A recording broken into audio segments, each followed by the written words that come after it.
इधर ट्विटर समेत कई मुद्दों पर बीजेपी सांसद रवि किशन ने रिपब्लिक भारत से एक्सक्लूसिव बातचीत की। क्या कुछ कहा, आइए आपको सुनवाते हैं। आम आदमी पार्टी की तरफ से कहा जा रहा है कि घोटाला किया जा रहा है जमीन खरीद में। सीधे सीधे तौर पर आम आदमी पार्टी के संजय सिंह, उन्होंने तो ये तक कह दिया, आपके पड़ोस में ही रहते हैं उस तरफ साउथ एवेन्यू में, कहा कि मेरे ऊपर हमला हो गया है, भाजपा के गुंडे जो हैं, मैं उनको बोलना चाहता हूं कि किसी भी स्थिति में मैं जो भगवान राम का जो पैसा है उसको चोरी नहीं होने दूंगा, ये नहीं होने दूंगा। आपको लगता है ये सिर्फ और सिर्फ उत्तर प्रदेश में एंट्री पॉइंट है आम आदमी पार्टी की?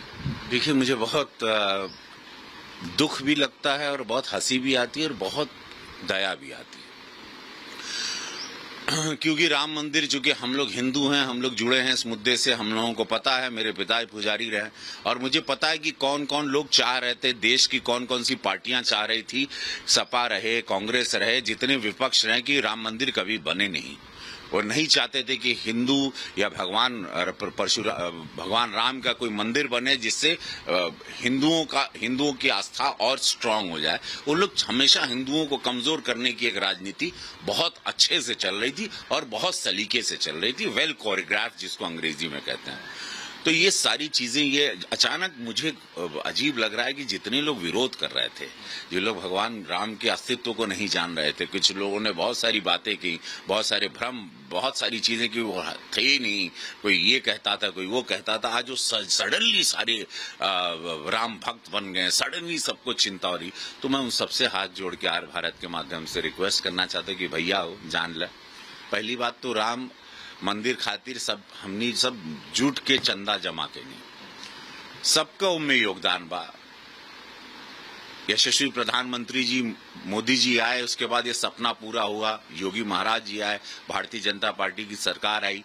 ये 500 साल पुरानी लड़ाई प्रभु राम की है, ये बड़ी मुश्किलों से हमने जीती है। मैं आप सब लोगों से निवेदन करता हूं कि कृपया प्रभु राम के मंदिर में को बनने में किसी तरह का अड़ंगा ना, प्रभु राम को कृपया आप सब राजनीति से दूर रखें, अपने पॉलिटिकली एजेंडे से आप लोग प्रभु राम मंदिर बन रहा है, निर्माण हो रहा है, उससे दूर रखें, ये ओछी राजनीति आप लोग ना करें।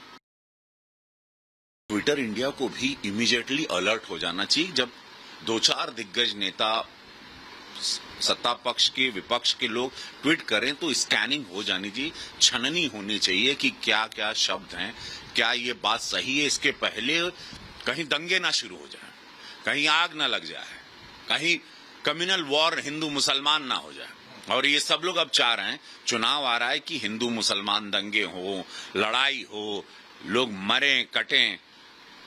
ट्विटर इंडिया को वेकअप कॉल लेना पड़ेगा, बिकॉज आपको बहुत ही निष्पक्ष चलना है। जब आप एक ऐसा सोशल मीडिया हैंडल कर रहे हैं जो हर प्रकार की न्यूज दे रहा है, तो उस ट्विटर इंडिया को बहुत सेंसिटिव, ओवर सेंसिटिव होना पड़ेगा इतने बड़े देश में, जहां पर राजनीति और जहां चुनाव लगातार 365 दिन कहीं न कहीं हो रहे हैं।